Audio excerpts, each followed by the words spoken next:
Hello, and welcome back to the Coop De Villa podcast. I'm Scott Cooper, and we are back to talk about Everton versus Aston Villa from the weekend.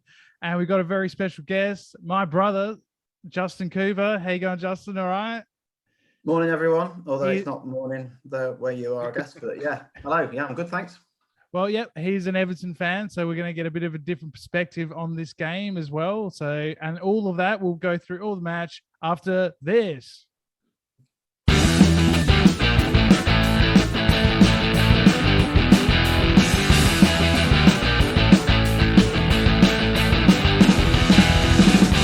Okay, so the Premier League was back and Villa travelled to Goodison Park to take on Everton, who had a new manager, caretaker manager, Duncan Ferguson. And they were going through a difficult run, as were we, to be honest, 4 defeats in a row for us. So it was a must-win game, really, for both sides. And Noah, go to you first.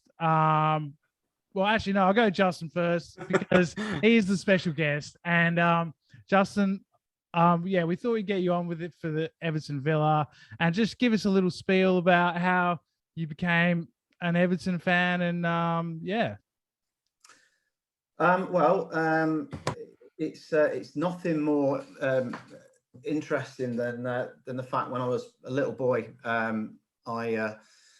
was looking across all the teams in the top flight. Of course, back then it wasn't the Premier League; it was the First Division. I just there's a couple of people in my class who supported Everton. I watched them a couple of times, and I just took it from there. I was 8 years old, so when I went through my teens. You may remember the '86 Cup, the World Cup. Gary Lineker was an Everton player when he won the Golden Boot in '86. And then in 1990, when I passed my driving test and I started going to Goodison Park, got a season ticket, and I went home and away for a long, long time. So yeah, I've paid my dues. I've seen us lose more than we've won probably over the last 25, 30 years. But I was at Wembley for the last time we won a trophy in '95. Paul Rideout scored the winner against Man United. So I've seen it all up and down. But yeah, I mean, you don't change your colours, do you? So I'm here for the long haul. Well, that's it. It was the glory days when you first started supporting them. You know, they were winning league championships and European trophies and all sorts. And as you know, with Villa as well, the '80s was a good period, but it's been pretty quiet, in the last sort of 20 years or so. But just to explain, like me and Justin are half brothers. We've got the same dad, Jeff. Hi, Jeff. We were out there. So we didn't really grow up together, but so that's why he's not maybe a Villa fan. He went his own way, but we always have good banter when there's games on, and we had some good banter on Saturday night. And we'll get to the game, Noah. From a Villa perspective, we obviously, as we spoke about before, needed the points. It was a really important game, and there were the two changes: McGinn in for Sanson and Coutinho in for Danny Ings. What did you think of when you saw the little lineup? Well, being honest, I thought it was the best possible team we could have picked at the time. Obviously, a few people still out like Leon Bailey, but I mean, the quality we had to bring in then, like, you're not going to say to Coutinho, oh, another game on the bench, mate. You just scored. And apparently they took the assist off him, by the way, from the United game. They actually took the assist off him. It took a slight deflection or something. Yeah, but you can't have players like that on the bench or not playing, in my opinion. Yes, Sanson, I think, a bit stiff, but McGinn's obviously going to come back in. He's vice captain. He's going to do his role. The game as a whole, I think game of two halves for Villa. We were really hanging on there in the second half, especially. But, we got an early goal. The Everton fans didn't like it too much with Luca Digne getting the assist and threw a bottle at him, which I think was pretty disgusting. And you might see things like happening in France, I think, with the netting around the grounds. No one wants it. So if no one wants it, you've got to cut this stuff out, in my opinion. But happy to get 3 points with the run we've got coming up. Hopefully see a few more wins. Well, I saw today that someone's been charged by the police. So that's good to see. And I mean, yeah, obviously there was a lot of debate about that, the bottle throwing, and a lot of people saying that that maybe the Villa players sort of antagonized the crowd a bit. I'm not sure if there was too much out of place there, but it's horrible to see, and hopefully that person is banned forever, and we can sort of stamp this sort of thing out, because we haven't seen much of this since the crowds have come back. It's been there's been the odd racist incident, which has been disappointing, but I haven't seen much violence over the last sort of 18 months or whatever. So I agree, yeah, for sure. That wasn't great, but like you said, the Villa started quite well, had a few sort of half chances, and then got the goal. Great header by Buendia. Smallest guy on the pitch, which is quite crazy. That 2 minutes before them, him and Yerry Mina were arguing, and it looked like like a giant. But I'll tell you about that goal though, Scotty. If Pickford doesn't touch it, Townsend 100% headers it off the line. Yeah, I mean that touch from Pickford just gave it enough dip to lob Townsend. So thank you, Jordan Pickford did us a big favour there.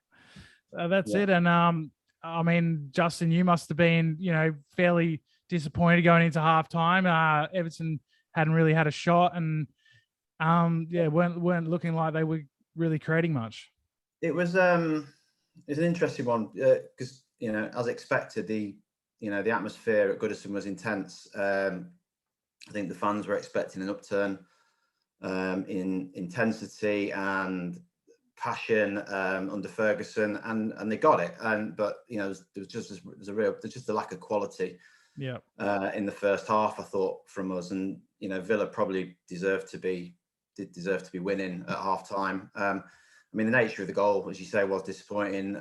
We have been quite susceptible to set pieces this season so far. But I did hear a stat on the commentary. We've got a lot of height in our team. I mean, I think 6 or 7 of our players are over 6 foot. I think Villa only had 2 players that were over 6 foot. And Buendia is 4'11" or something. So yeah, it was in high heels. Yeah, it was disappointing to concede a goal of that nature, and especially with, as you said, Luke Dean getting the assist. It was. It felt a little bit like having a party at your own house, and your ex-girlfriend, who you still really like, turning up and snogging their new boyfriend in front of you. Was how I would sort of compare it to how it felt. But yeah. well, welcome, Troy. Good to see you. Yeah. Hi, Troy. Yeah. Hello, Justin. Mate. So going into halftime, they Villa are on top, but like as we spoke about before, it was a game of 2 halves really, because in the second half, Everton made a few changes. They started creating chances, started getting balls into the box, and in the second half, it was really like chalk and cheese, wasn't it? Troy, I'll go to you. I know that you weren't very happy with the second half from Villa, but you got to give Everton credit. I think they, probably deserve maybe a point, in a fair world, but this is football. Well, yeah. can you hear me okay, by the way? Yeah. Sure can. Okay. I sort of just jumped in time to hear Justin say he was disappointed with how Everton were in the first half. I got a difference of opinion there. I actually thought they were far better in the first half, and I think it was that last-minute goal that completely changed Big Dunk's mindset. I think had that game gone on, that game was well and truly in the balance. We were playing well, but they didn't have they didn't have a shot on target, and you can look at the stats and you can argue that, but it wasn't ugly football. In the second half, they went for sort of 1987 Wimbledon type football. I was expecting Vinnie Jones to come on. It was just hoofball. It was horrible. Flat track bullies, and it wasn't pretty football. And I don't think it's the way forward. I think a lot of Everton fans, I don't know, correct me if I'm wrong, Justin, might look at that and go, is this the football that we want to play? Will this stop us getting dragged into a relegation fight? If you signed a new manager and he played that brand of football, I would be absolutely furious. Well, I think it's a fair point but statistics that I think the intensity and passion was greater than we've seen in previous weeks under Benitez. But I think for all our sort of huff and puff in the first half, we weren't getting the ball into danger areas. And I think Ferguson just said, look, we're in a scrap here. We need points. If we're not careful, we've got some big games coming up. We need to start winning. We need to start getting points on the board. If we don't, we're going to be in trouble. Let's get the ball into the danger areas. And, let's think about the brand of football when we're safe. Probably it's probably where they're heading at the minute. Good point. I didn't overly have a problem with the style of the brand of football in the second half. There's plenty of time to develop that and develop an identity and a culture as we move on. But I think at the minute it's just about putting the opposition under pressure, getting balls into the right areas, and I think that's what they tried to do.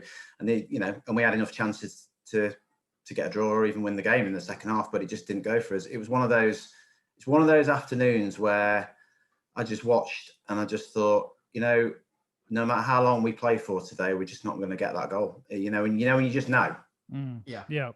Well, I think that's a good point. I mean, you guys can't really worry about the style of football when you're 1-0 down at home and you've just had the manager sacked and you've got the crowd booing and you haven't had a shot at Tiger. You've got to change something. And he did. He went more direct. And why wouldn't you? Because Villa have looked vulnerable as well at the back at times this season. So why wouldn't you go try and pump some balls in when you've got Tyrone Mings, who I thought had probably one of his more shaky games. I think in the second half, especially Calvert-Lewin started dominating him a bit. And so I can see why they did it. And then they brought the young kid on. He was brilliant. He played really well. Fantastic. Yeah.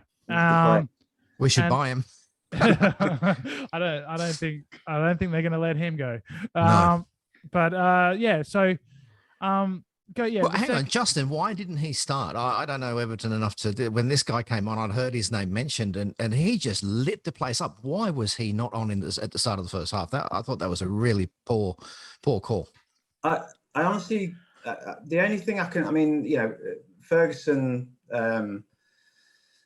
Ferguson had a press conference prior to the game, a couple of days before the game, and he very much sort of gave the impression that he was basing his team selection based on performance in training, intensity, and who he felt was going to give everything. I mean, there was a question from the press that said, do these players understand what it means to play for a massive club like Everton? And he went, they do now. Believe me. So so whether he based it on what he saw in training or in that level of intensity, he would have. The thing is, he would have had to have accommodated Gordon. He would have had to have either have dropped Townsend or Gray, both of whom have been. I mean, Gray in particular has been amazing for us this season for 1.7 million, absolute steal.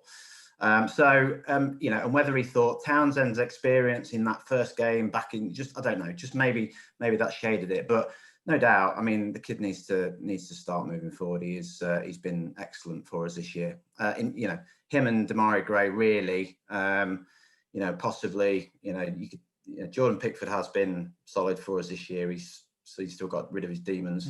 Other than that, everyone's been a little bit inconsistent up and down.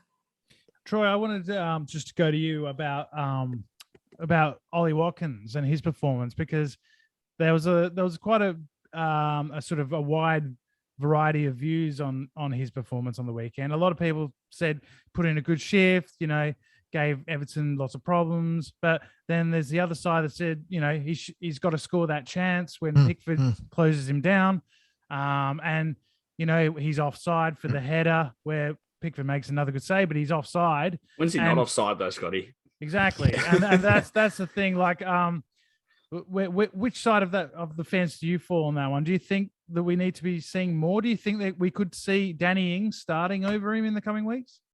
Look, Danny Ings, and for the last few weeks, I've said he looks like he smokes 40 a day. The way he gets around the pitch, he doesn't look well. He looks pissed off. He doesn't look like he's in the mood. We didn't see anything of him in the second half because he got no service. We were all basically, we parked the bus and we were just, we were flat out handling the long bombs. Ings was never going to get the ball. I would give him a go at the start of the next game. Ollie Watkins runs the defense ragged. You watch them; they're having to look at him wherever he comes back, and he plays almost like a false nine. But you can't play a false nine if you haven't got the striker in front of you. He is the striker, and he can come back and he can get the ball, but there's no one to feed it to.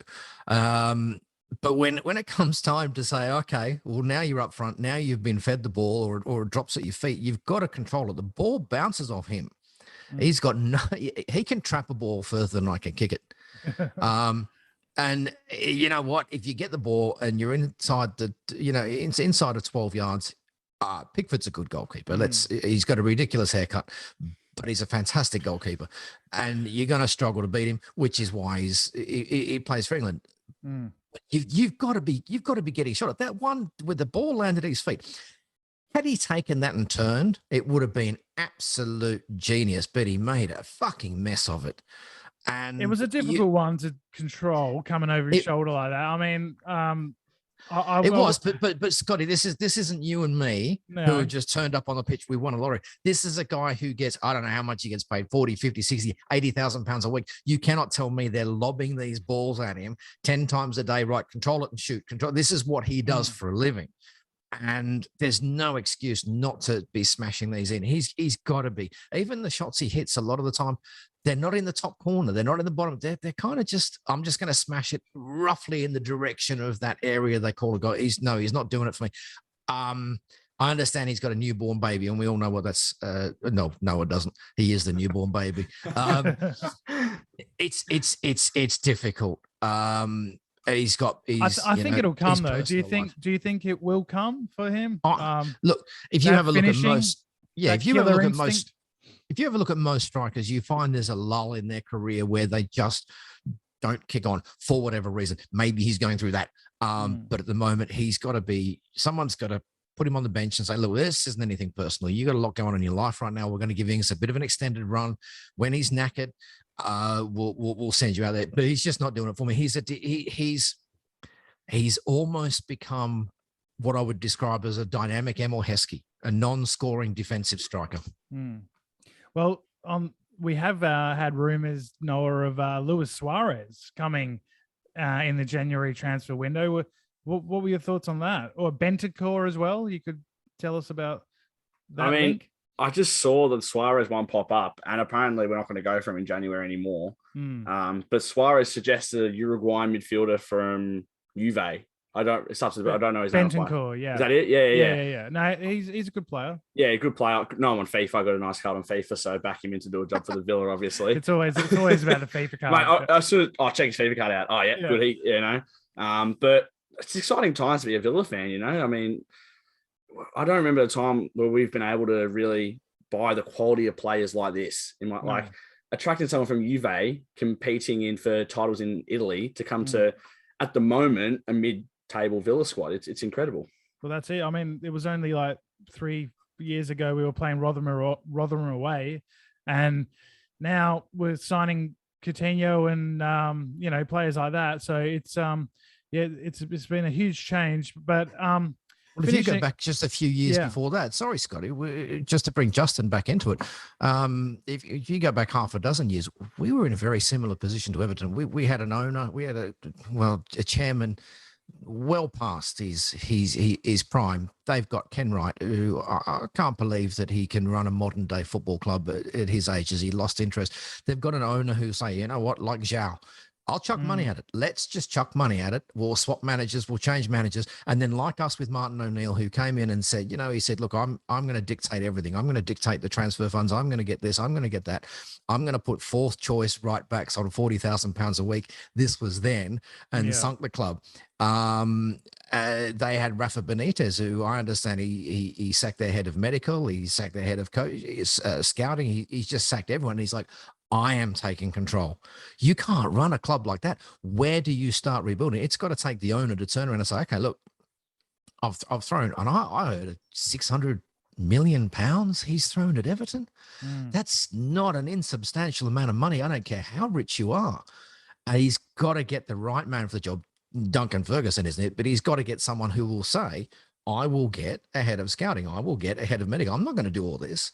I need an expert to do this. And if I get 10 different experts to do the job and I overlook everybody, that's the kind of manager that they need.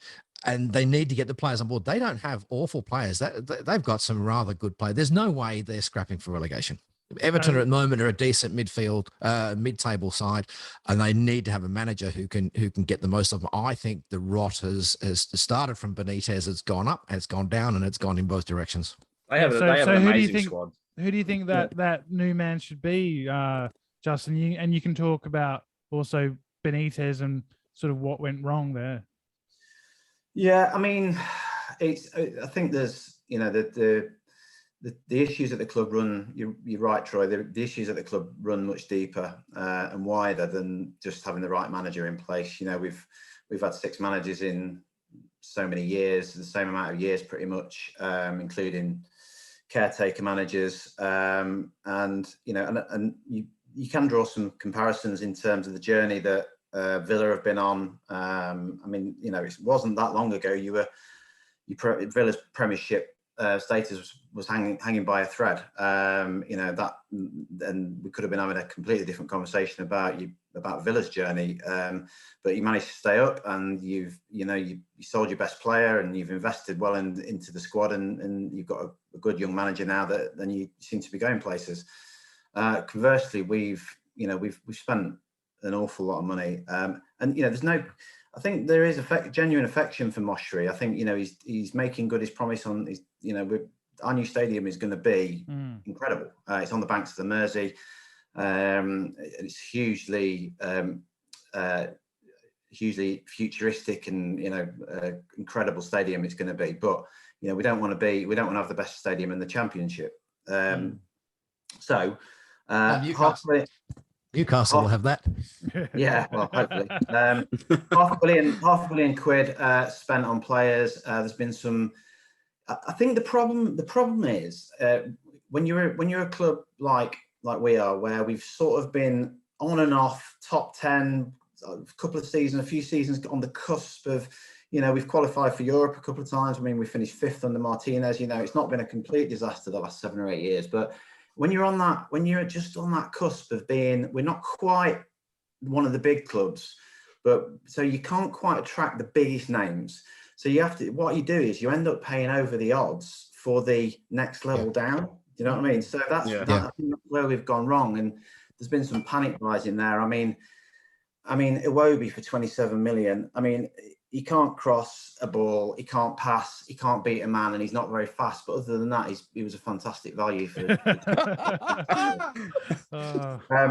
So he got himself sent off over last night as well for Nigeria. Yeah. I mean, and ironically, it just goes to show you, and I think I referenced it earlier. For all the hundreds of millions of pounds we spent, some of the best performances in recent times have been from a guy that cost 1.7 million quid from Bayer Leverkusen and Anthony Gordon. And it's just the thing is, I think it's not. There's so many things to get the chemistry right to be successful, but you can. It's about that's exactly what it is. It's about chemistry. It's about the right. It's tactics. Yeah, it's investment in the right areas. Yeah, it's the fan base getting on side and getting behind the project. But ultimately, it's about it's just somebody who clicks. He clicks with the board, clicks with the players, clicks with the fan base. I mean, look at what Leicester City achieved. Not that long ago. They were. I mean, Mark Albrighton, for God's sake, got released by Villa, ends up winning the Premier League. It's about getting. They were just a mixture of Riyad Mahrez, £500,000 from French football, Jamie Vardy, £1 million from non-league. It's not about hugely expensive players. It's about getting the right players, the right team spirit, the right togetherness. Bit of luck with injuries, and you can go places with a squad. But the mentality is everything. And right as of recent years, we just haven't had that.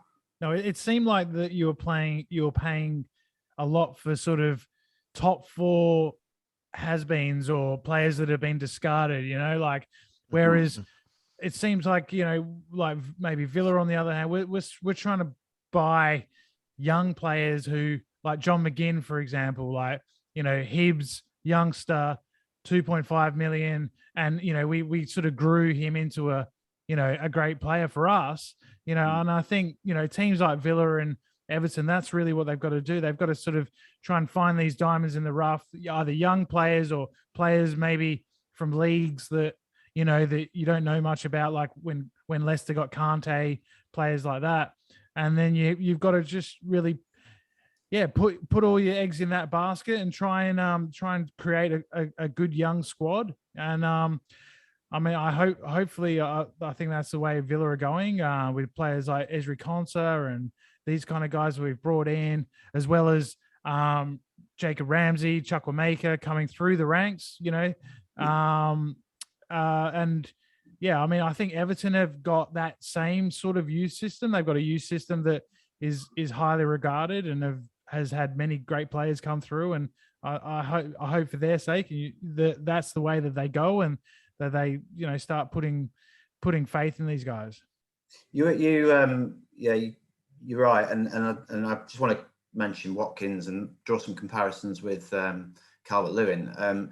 Calvert-Lewin is he's developed now. No doubt, he's developed brilliantly as a centre forward under Ferguson's tutelage, and he's come on and he's a fully fledged England international now, and he's genuine. He's a good lad, grafter, handful to play against, but he lacks that clinical edge. And I think Watkins is of a similar ilk. I mean, Watkins is not quite as tall and as good in the air, but he's very mobile, strong, difficult to play against, difficult to mark.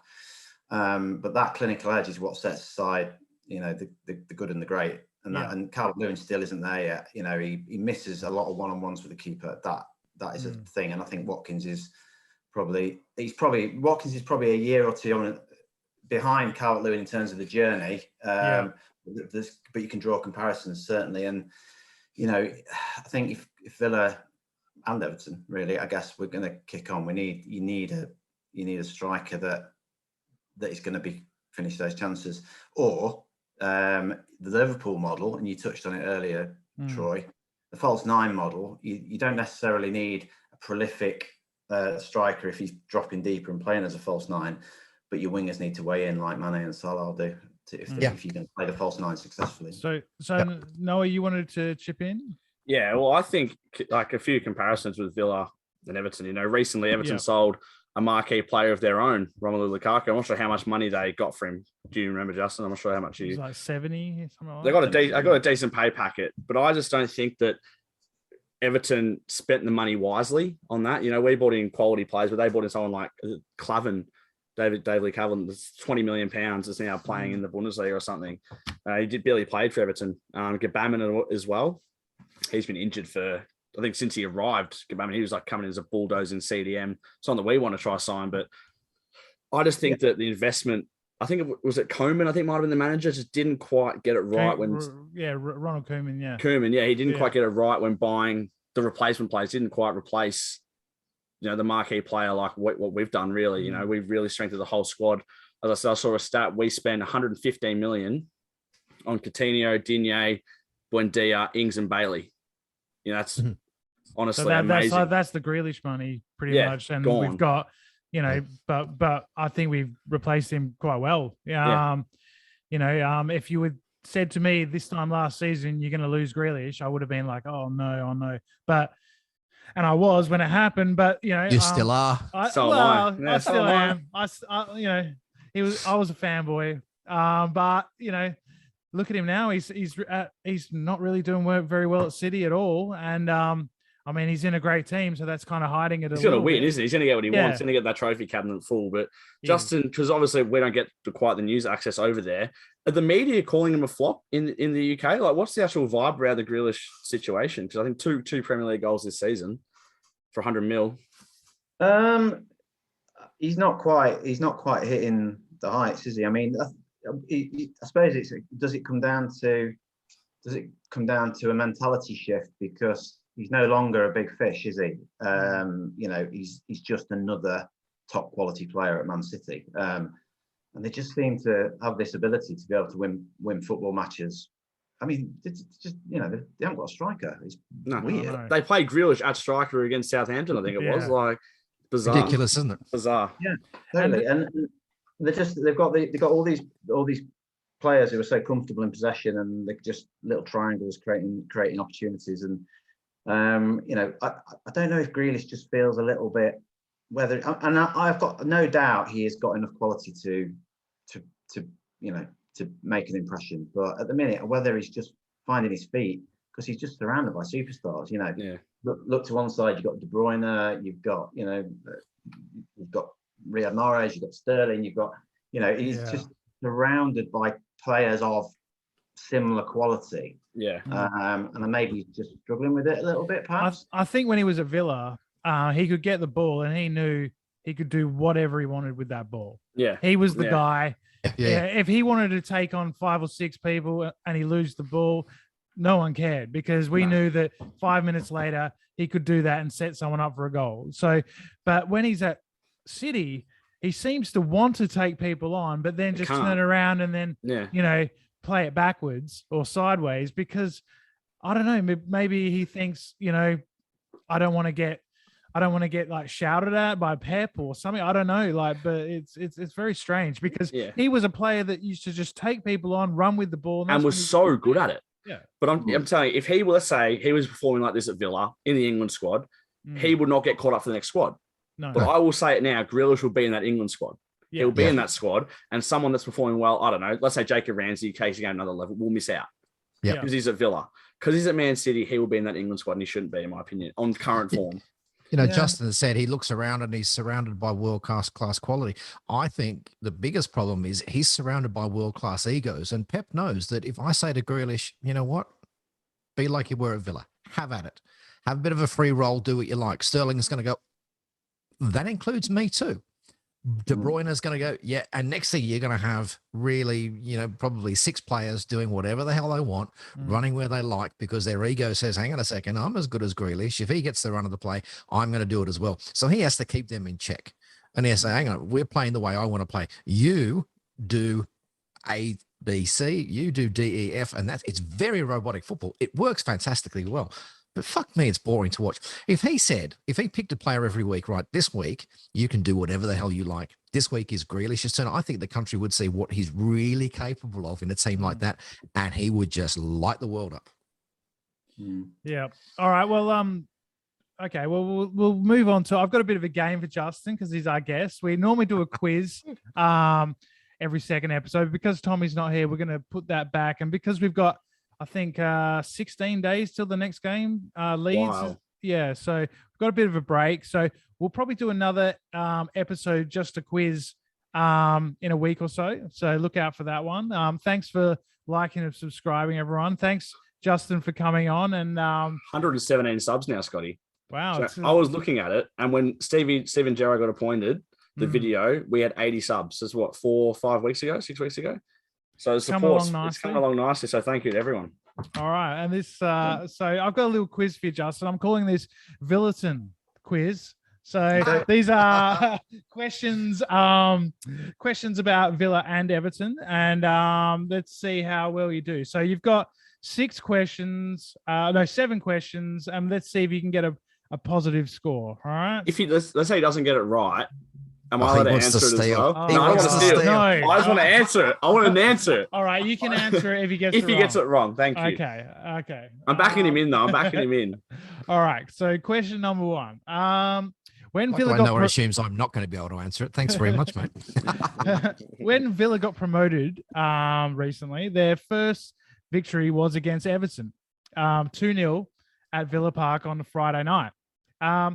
Who scored the second goal for Villa in the 2-0 win? Really? I don't know that. I know that. Of course you do. John McGinn. No, it's Everton's Anwar El Ghazi was the goal scorer on that one. So to be fair, he took it off Grealish or McGinn. I don't remember which one it was, but one of them was running onto the ball. He just cut it and put it through Pickford's legs. He did. All right. So number 2. In 1977, Everton played Villa in the League Cup final. After 2 draws, Villa won the second replay 3-2. Can you name one of Everton's 2 goal scorers on that day? 77. Bob Latchford. Correct. Well done. Yeah, I Robert would not have Latchford got, I would not have and got Mick, that right. and Mick Lyons were the 2 goal scorers for Everton. Well done. Chris Nicol and 2 for Brian Little for Villa. Sir Brian Little. I guess Brian. Thank you. All right. In November 1999, you and I went to Goodison Park together to watch Everton versus Aston Villa, and you made me sit in the Gladys Street end. What was the score in that game? Do you remember? Yeah, it was 2-2. Was it? Nope. It was 0-0. I wonder. I don't remember. That's a great game. But Carboni hit the post, I think, in the last 5 minutes, and I'm in the Everton end, and I went to like jump, and then Justin like sort of grabbed me and said, "Don't celebrate." Justin was obviously singing "Let's pretend we've scored a goal," and actually convinced himself he had twice. All right, I've got. If your few months that you came and lived with me in the UK was anything to go by, we were probably off our faces anyway. So we were, yeah. It was quite hazy time. Trust me, boy, you arrived in the UK a boy and went home a man, didn't you? That's right. I slayed many dragons just like Richard the Lionheart. Anyway, but that question has an added bonus question. Here comes Mrs. Keeper with a shoe. And the bonus question was, what other game did we go to at Goodison Park? Do you remember that? It was a Tuesday night. God. This was before Noah was born. So I was born. 1999? Yeah, I was born. I was like 6 months old. Okay. So yeah, come on. Oh my God. God. We went to, it was a League Cup match, second round. Could be anyone. Second leg against a lower league side. Was it Rotherham? No, it was Oxford. And and Everton lost 1-0 and went through 2-1. That sounds about right. But I got the best pie, chips, and curry sauce I've ever had on that day. That was absolutely fantastic. Well, funnily enough, when I took the kids on January the 2nd, we had chips and curry sauce from that exact same chippy. So yeah, awesome. I love the old grounds like that with the terrace houses on one side, the ground on the other side is brilliant. All right. So, which player signed for Aston Villa from Everton for 3 days before moving back to Everton?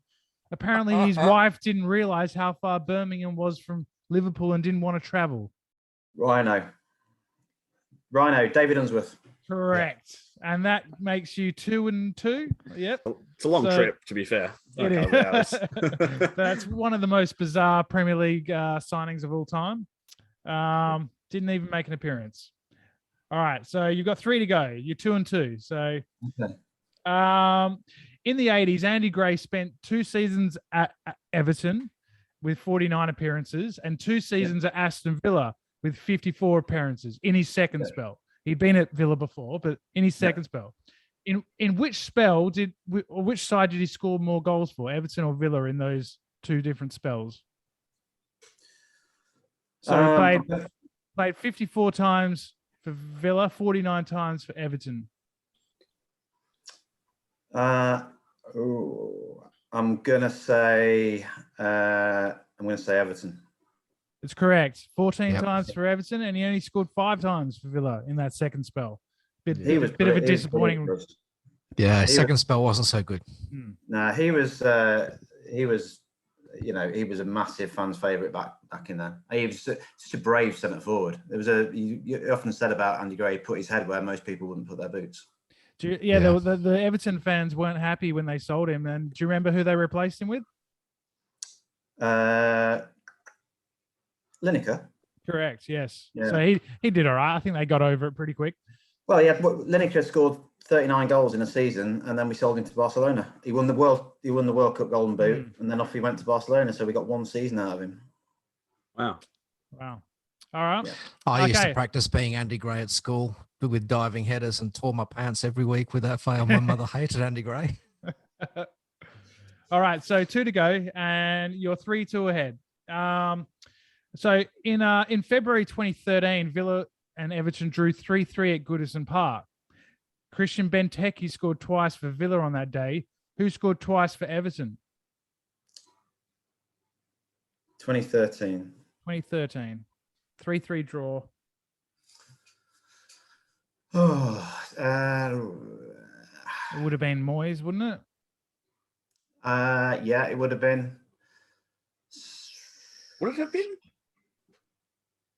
Actually, 2013. I don't think it was. I think he was at United. Oh yeah, he would have been it. Yeah, because the Would have season. been- Yeah. Would have been Martinez then, wouldn't it? Well, I mean, I suppose the obvious answer was. I'll go Lukaku. It was Fellaini. Yeah, No. I thought it was either Yeah. Leon Osborne or Fellaini. All right, so Yeah. you're 3-3. This is the last one. So this is to see if you can get a positive score. Question number 7: Who has won the first division more, Aston Villa or Everton? Everton have won it 9 times. Villa have won it 7. Correct. Well done. You've been Very rubbing good. in all night, Scotty. He deserved one back. Well Yeah, done. I thought I'd give him that one just at the end, just to make him feel better. But thanks for coming. Thanks for coming on. It was a good game from a Villa point of view. 3 points in the bag. We got a nice little break now until Leeds next. Who have Everton got next, Jocelyn? Well, it's funny because I was looking at the fixtures, and we play Newcastle and Leeds, and you play Leeds and Newcastle, or vice versa. So for us, I mean, we've got our next 3 games are Leeds, Newcastle, and Southampton, all teams that are in and around us. Hugely important run of fixtures. So we're looking at it very much from a survival perspective. We need to take some points from those. And you've got Leeds and Newcastle, and who's after that? Yeah, right. We have a pretty steady run. Yeah. So you're very much looking at it from we could start knocking on the door of the top 7 or 8 here if we put a run of fixtures together, and they're all winnable games for you guys, aren't they? So similar fixtures, coming at it from a different perspective altogether. But yeah, so yeah, we've got some must-win games coming up. You lose against Newcastle. I think that could be the start of a bit of trouble for you. Toxic time, I reckon, for sure. I think so. Well, you talk about toxic. I don't know whether before I came on, if you talked about the fans' reaction to our goal. We did. And you know what? I always see parallels and the very similarities, very similar clubs between Villa and Everton. And I thought to see their fans reacting like that, it really is, I think, tell us a bit of a story about what's going on at the club at the moment, because under normal circumstances, I can't imagine their fans doing anything like that. It reminds me of the Villa situation when Bruce was in charge and when they threw the cabbage at him. Yeah.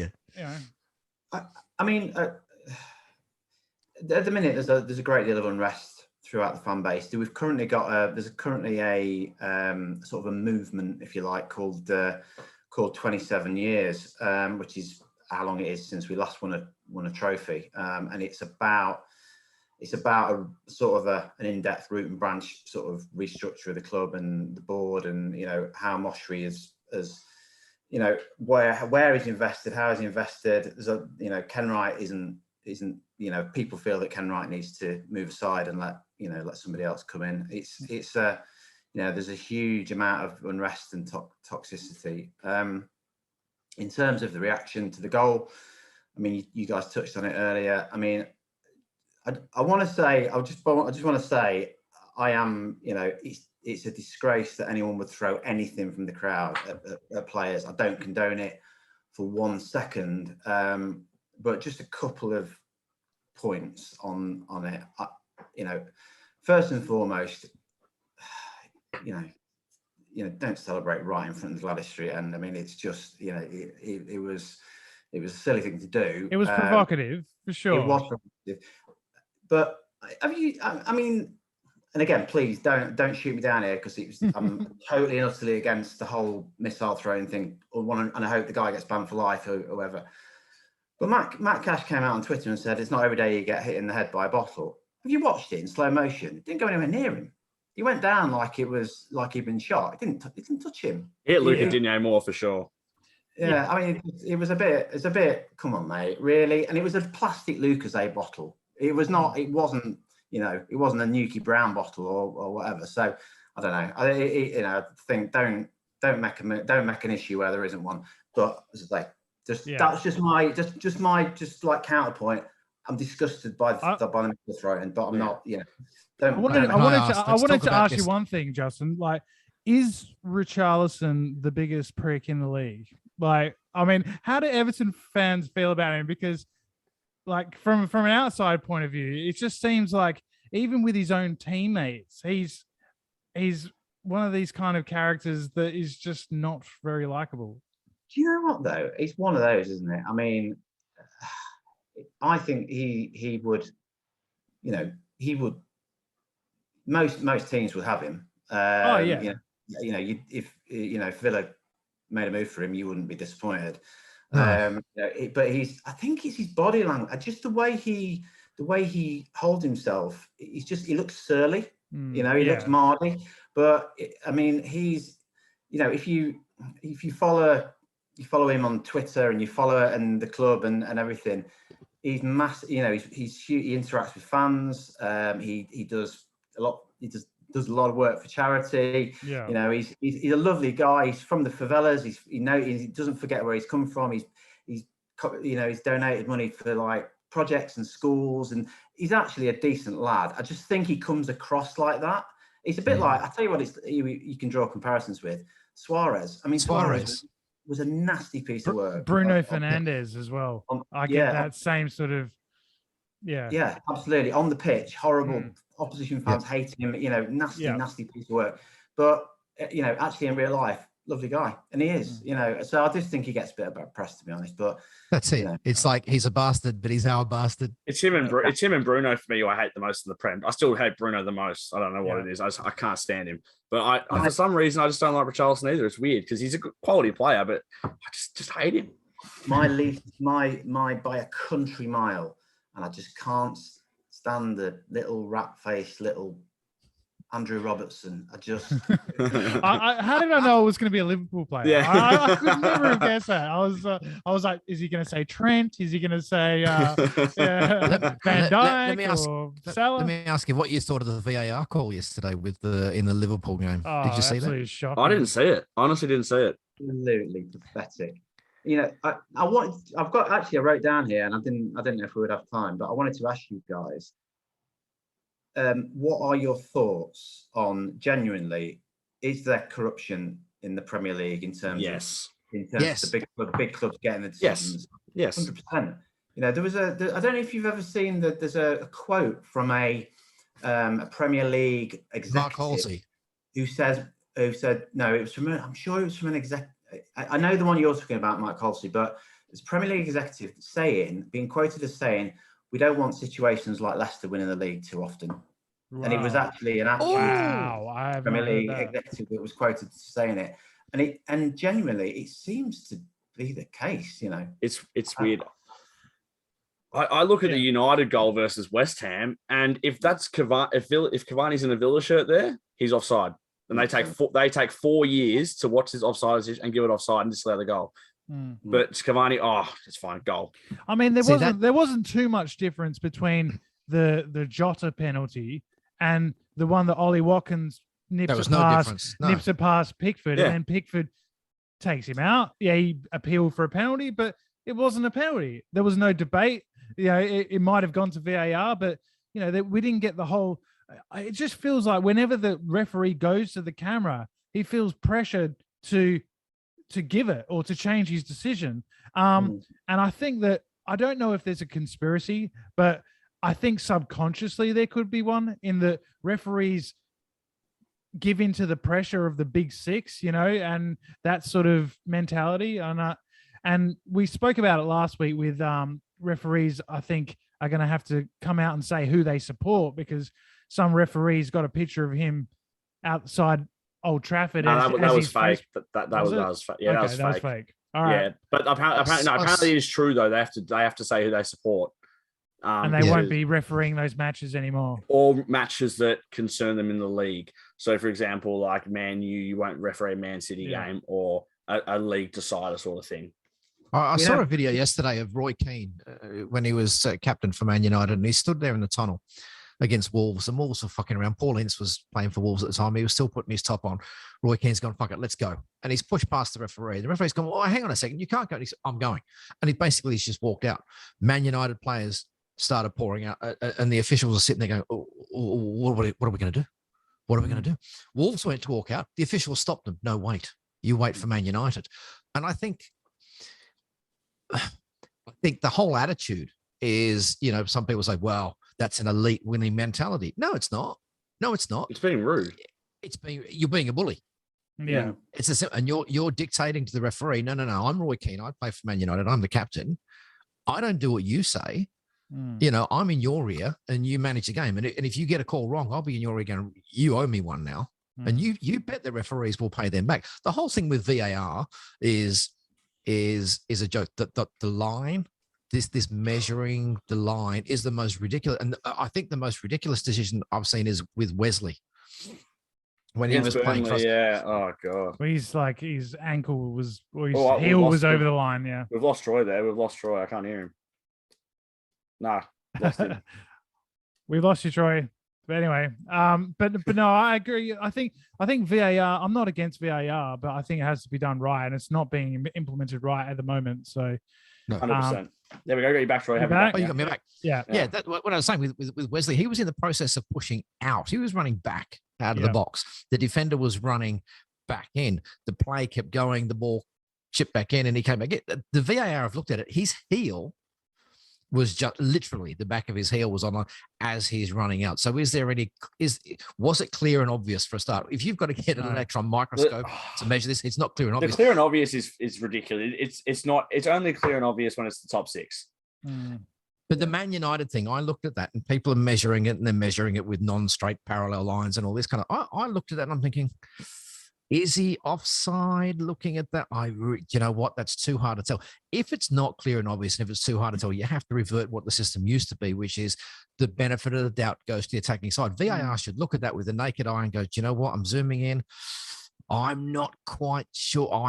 He looks onside to me. Let's go with it. Measuring this thing with the fucking lines is absolutely ridiculous. But that thing last night with, was it Jota? Jota, yeah. He's overkicked the ball and he's literally dived into the goalkeeper. Yeah, he stepped into the goalkeeper and he knew exactly what he was doing. And the ball had gone. He wasn't going to get to it. It was, yeah. I mean, like pretty much everyone who's a pundit or, on Twitter was saying that wasn't a penalty.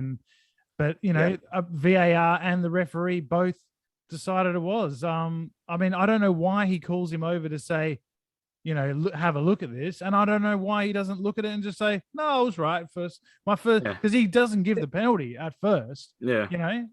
So yeah, it's crazy, but we should probably wrap it up because we've been going for a while. But Justin, it's been great to have you on, mate.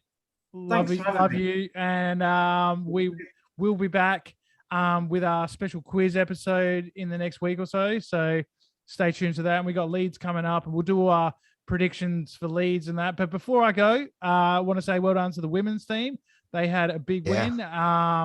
And it was Alicia Lemon's first goal for Villa, the 89th minute. No, 92nd minute. Oh, right. Yeah. So Dougie Louise's girlfriend who's bisexual. So he's had. She is now. Yeah, it's been a big win in their house for everyone. Definitely. Good weekend to be a Villa fan, in my opinion. It's always good to see. So congratulations. Yep. And so please like and subscribe, watch us, comment, and you can listen to us now on Spotify as well. So if you prefer to not look at our ugly faces, do it that way. All right. So we'll see you all then and up the Villa. See you later. See you later. See ya.